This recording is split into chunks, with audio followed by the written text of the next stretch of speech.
BK Chhotelal भाई जी का बहुत बहुत स्वागत है। ओम शांति। ओम शांति। आप कभी डिप्रेशन में जाते हैं? अभी तो नहीं। क्या है डिप्रेशन? डिप्रेशन क्या सभी उम्र के लोग डिप्रेशन में जाते हैं? बच्चा, युवा, बुजुर्ग? हाँ, सभी उम्र के लोग डिप्रेशन में जा सकते हैं। डिप्रेशन से मुक्त होने का बहुत ही सहज उपाय जो है, सबसे पहले तो हमें अपने बारे में बताया जाए, हु एम आई, हम कौन हैं। अभी के समय में ऑलमोस्ट हर एक व्यक्ति डिप्रेशन और परेशानी से गुजर रही है। डिप्रेशन सिर्फ एक मनोदशा नहीं है, ये एक बहुत बड़ा मानसिक समस्या है। अगर इसकी सल्यूशन टाइम पे ना की जाए तो हमारी लाइफ को बहुत ज़्यादा डीपली अफेक्ट कर सकती है। तो चलिए आज के एपिसोड में डिप्रेशन को दूर करते हैं स्पिरिचुअल लीडर बीके छोटेलाल भाई जी के साथ। बीके छोटेलाल भाई जी का बहुत बहुत स्वागत है। ओम शांति। ओम शांति। कैसे हैं? एकदम ठीक है, अच्छा है। हमारे टॉपिक पे चलने से पहले मैं चाहता हूँ हमारी ऑडियंस को आप अपने बारे में कुछ बताएं। मैं ब्रह्मा कुमारी से 30 साल से जुड़ा हूँ। अच्छा। और यहाँ आकर के अपना जीवन को बहुत खुशहाल बनाया हूँ। और हमको लगता है कि आज के जनरेशन में, आज के समय में सभी को, बच्चे हो, युवा हो या वृद्ध हो, सभी को अभी शांति की ज़रूरी है, सुख की ज़रूरी है, आनंद की ज़रूरी है। इसके लिए ये ब्रह्मा कुमारी राजयोग सेवा केंद्र सब जगह विश्व भर में फैला हुआ है। कहीं भी आप निःशुल्क रूप में जा कर के अपना जीवन में शांति प्राप्त करने का शिक्षा ले सकते हैं। अच्छा, आपने कैसे निर्णय लिया कि मैं जाऊँ?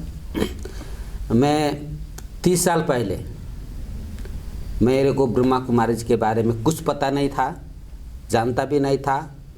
एक बार ये प्रदर्शनी हो रहा था। अच्छा। और प्रदर्शनी में पहले बार मैं गया, वहाँ पर बच्चे भी थे, यंग लोग भी थे और बूढ़े लोग भी थे। और छोटे छोटे बच्चे इतना अच्छी तरह से वो प्रदर्शनी करा रहे थे, तो हमने देखा, कई बार हमने देखा। मेरे को इतना अच्छा से समझ में तो नहीं आया, लेकिन ये समझ में आया कि बहुत अच्छा है।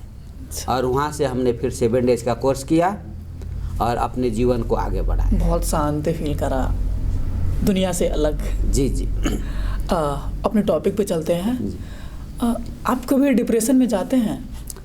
अभी तो नहीं, लेकिन पहले डिप्रेशन में जाते थे। डिप्रेशन पहले समझ में नहीं आता है ये डिप्रेशन क्या चीज़ है। लेकिन जब हम यहाँ आते हैं, ब्रह्मा कुमारी में आते हैं, तो डिप्रेशन के बारे में हम समझते हैं कि डिप्रेशन क्या है। क्या है डिप्रेशन?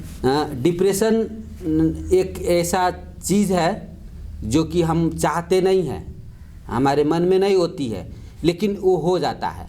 वो होने का मूल कारण क्या है कि हमारी ओवर सोच, ज़्यादा हम जब सोचते हैं, हम आवश्यकता से ज़्यादा सोचते हैं। जो चीज़ हमारे लिए पॉसिबल नहीं है उसको भी हम सोचते रहते हैं। और कई बार एक ही बात जो है बार बार हम सोचते रहते हैं, उसके बारे में चर्चा करते रहते हैं और उसको दूसरे तक फैलाते रहते हैं। वो नेगेटिविटी को बहुत फैलाते हैं। तो फिर क्या होता है कि उसका असर जो है हमारे जीवन पर आता है और हम फिर डिप्रेशन में जाते हैं। पहले पहले मेरे को भी कुछ अच्छा करने की भी एक सोच होती है, या कुछ ऐसा कि हम नहीं चाहते वो भी हो जाता। तो हम जब सोचते हैं, ओवर सोचते हैं कि ये हमारे हिसाब से होना चाहिए, ये ऐसा होना चाहिए, ये हमारा कहना मानना चाहिए, जब हम ये जो सोचते हैं तो फिर हम डिप्रेशन में जाने लगते हैं। डिप्रेशन के शिकार कैसे हो जाते हैं? डिप्रेशन का शिकार हम तब होते हैं जब हम कहते हैं कि वो हमारे हिसाब से ही करे, हमारे सोच के हिसाब से ही करे। तो फिर हम क्या करते हैं, उसके ऊपर हम आस रखते हैं।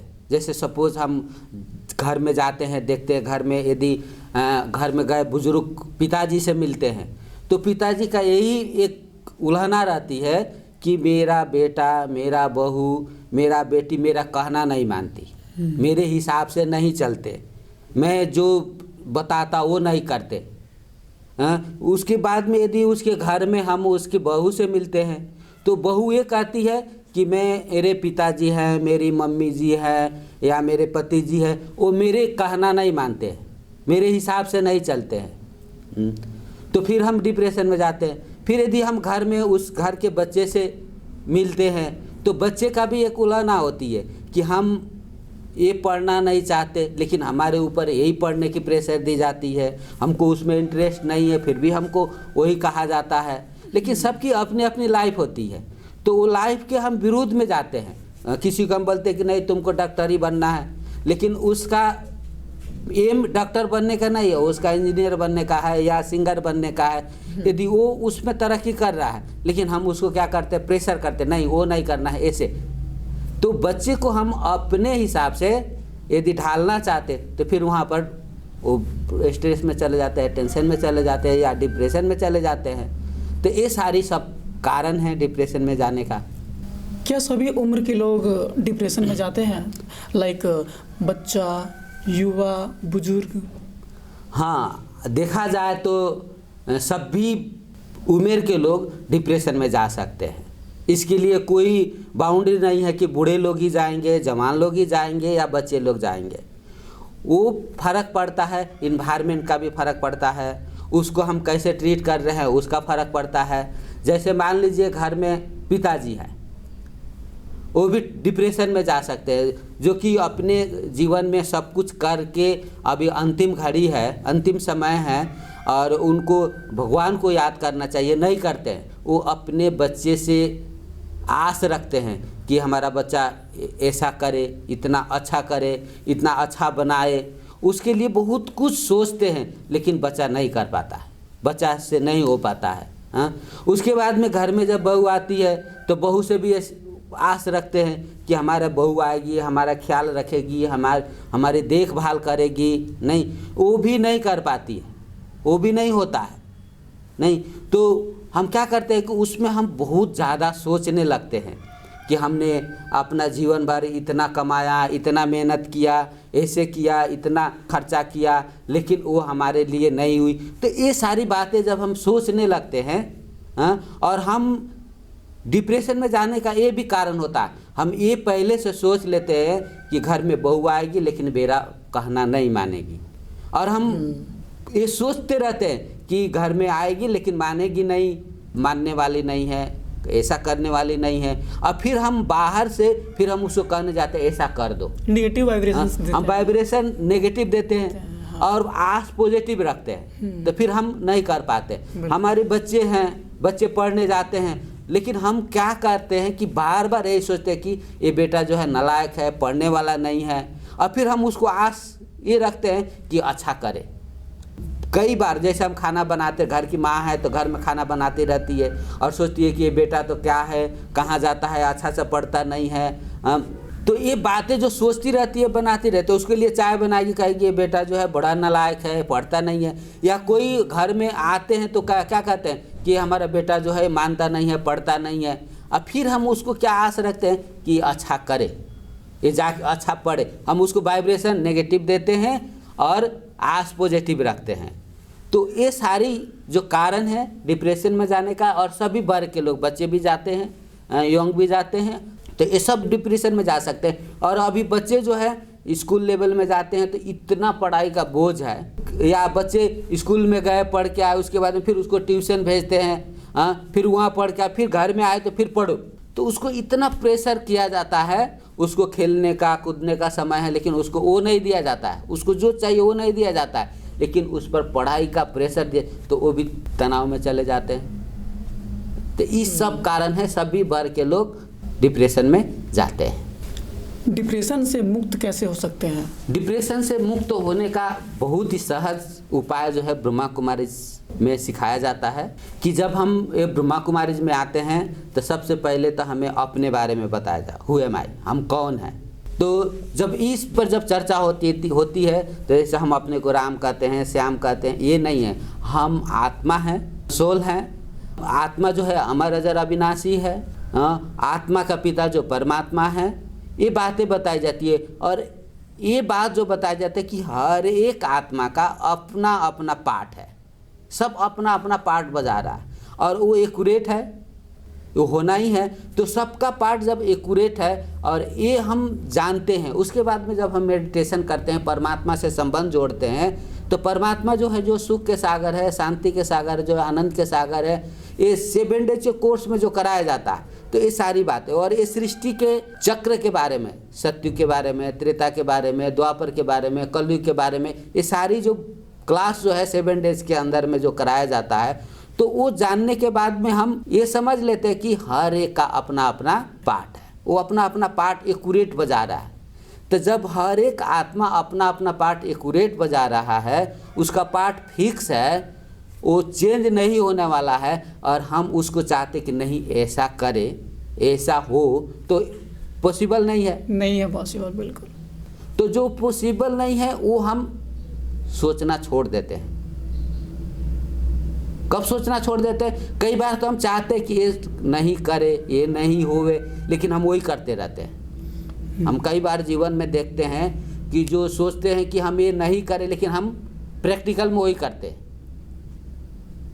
तो हम जब राजयोग का अभ्यास करते हैं तो हमारे जीवन में परिवर्तन आते जाता है, और हमारे जीवन में जब जो शांति का अनुभव, जो सुख का अनुभव जो बढ़ते जाता है, तो हम धीरे धीरे क्या हो जाता है, हमारा मन जो है शांत हो जाता है, हम ज़्यादा नहीं सोचते हैं। जब ज्ञान होता है कि हर एक का अपना अपना पार्ट फिक्स है, वो बजाना ही है, तो वो बजा रहा है, और उसमें भी ये सोचे कि जो पार्ट भगवान को पसंद है तो हमें क्यों नहीं।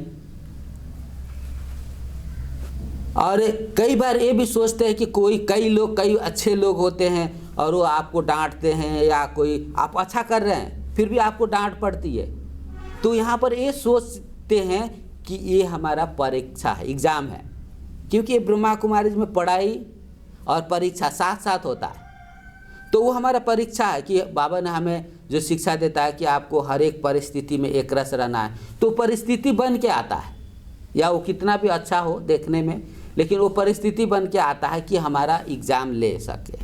आपने कहा कि राजयोग से डिप्रेशन है वो खत्म हो सकती है, तनाव मुक्त हो सकते हैं। जैसे हम लोग जब राजयोग का अभ्यास करते हैं, तो राजयोग का अभ्यास करने से क्या होगा कि हमारा सोच जो है पॉजिटिव हो जाएगी, हमारा नेगेटिविटी जो है खत्म, तनाव जो है नेगेटिव से आता है, और वो डिप्रेशन जो है नेगेटिव से आता है। और जब हम धीरे धीरे हम योग का अभ्यास करते हैं, राजयोग का अभ्यास करते हैं, अपने को विदेही बनाते हैं, जब हम परमात्मा से कनेक्ट होते हैं, परमात्मा से जब जुड़ते हैं, तो जब परमात्मा से जुड़ते हैं हमारे, तो जो भी परिस्थिति आती है, जो भी समस्या आती है, उसको क्या करते हैं, पॉजिटिव रूप में लेते हैं, कि वो हमारा जीवन का एक परीक्षा है, वो हमें आगे बढ़ाने के लिए आ रहा है। कोई भी परीक्षा पीछे ढकेलने के लिए नहीं आती है, फेल कराने के लिए नहीं आती है, परीक्षा पास कराने के लिए आती है।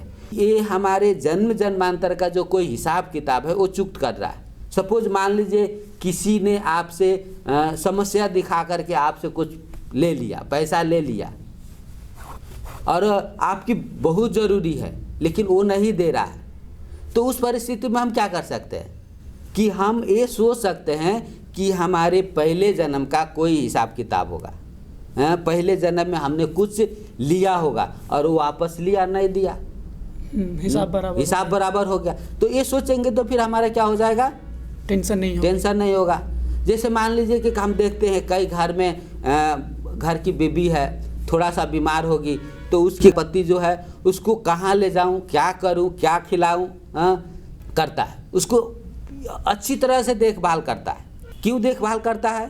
क्योंकि वो पहले जन्म में वो हिसाब किताब उससे था, वो दे रहा है। दूसरा होता है कि कई पत्नी बीमार होती है, लेकिन उसका पति आता है उसको और डांटता है, तुम बहाना कर रही है, तुमको कोई काम नहीं है इसलिए सोई रहती है, अनेक प्रकार से उसको डांटता है। क्यों? क्योंकि उसका कर्म का हिसाब किताब है।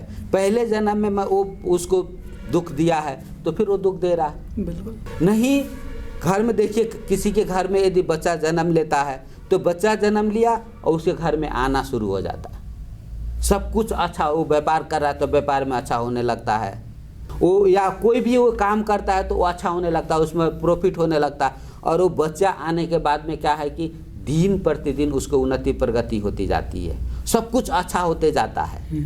तो ये क्या है कि उसकी कर्म का हिसाब किताब है।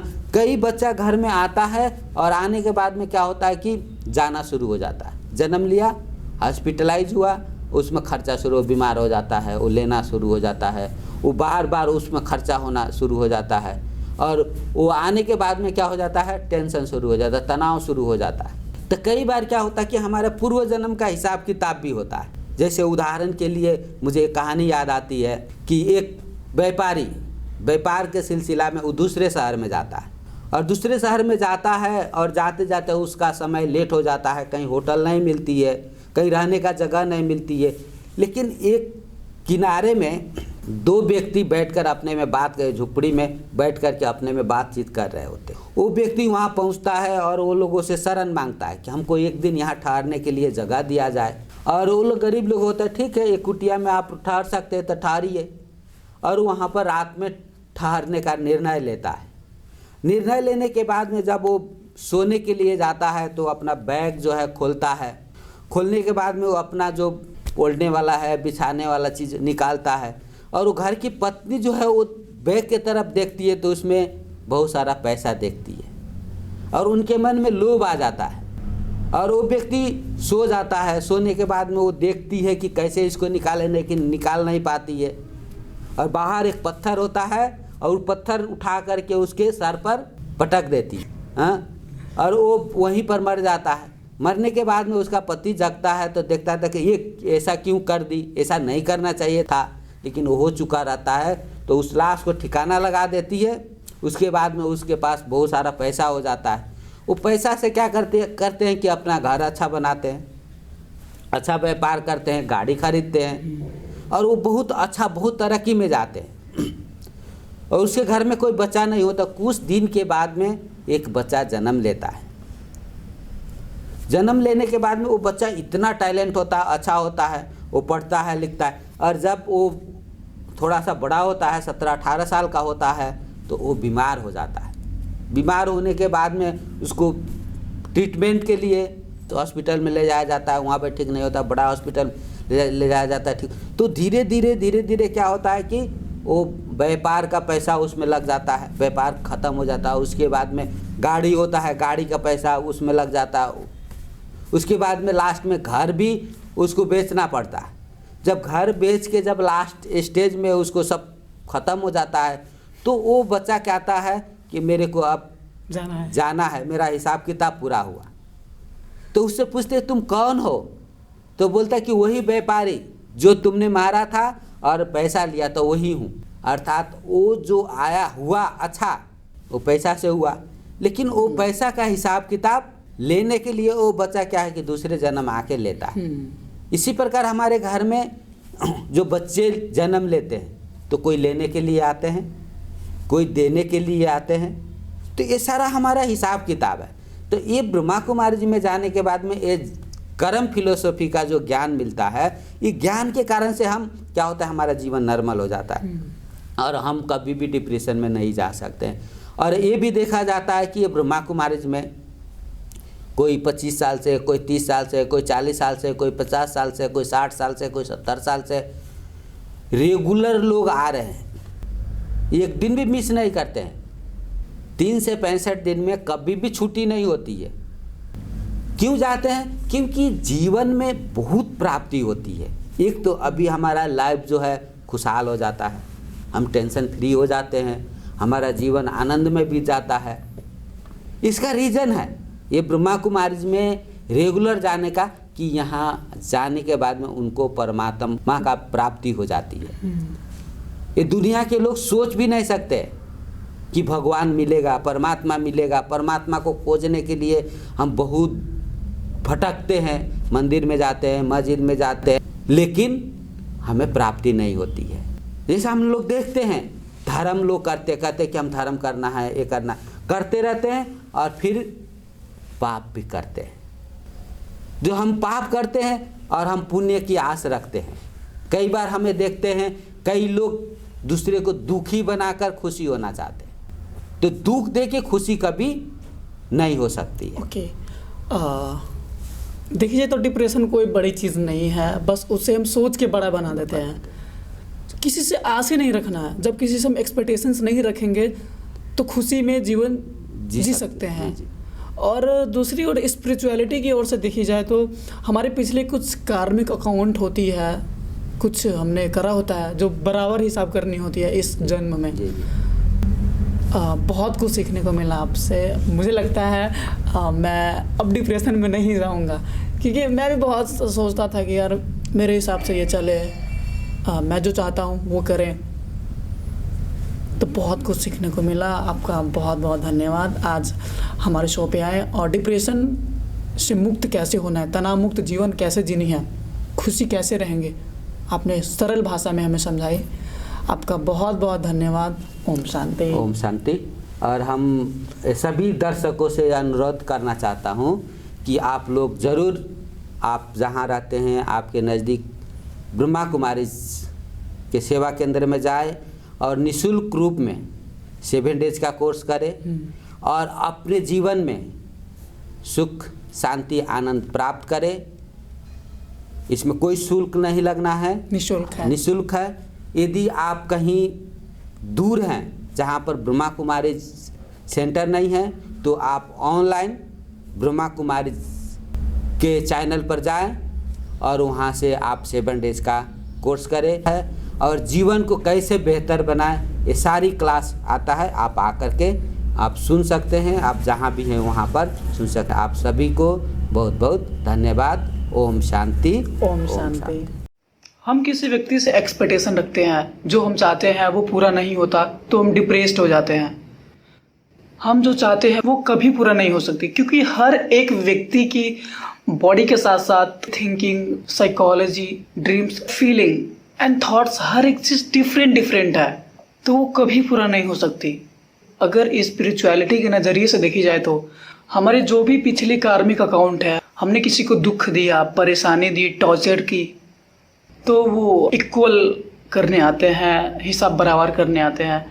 तो हमें किसी को मेंटली और फिजिकली टॉर्चर नहीं देनी चाहिए, क्योंकि जब हम आकाश में एक पत्थर को फेंकते हैं तो वो हमारे पास लौट के ज़रूर आता है। वैसे ही हमारे कार्मिक अकाउंट है, जैसा हम कर्म करते हैं वैसा ही हमें रिटर्न मिलती है।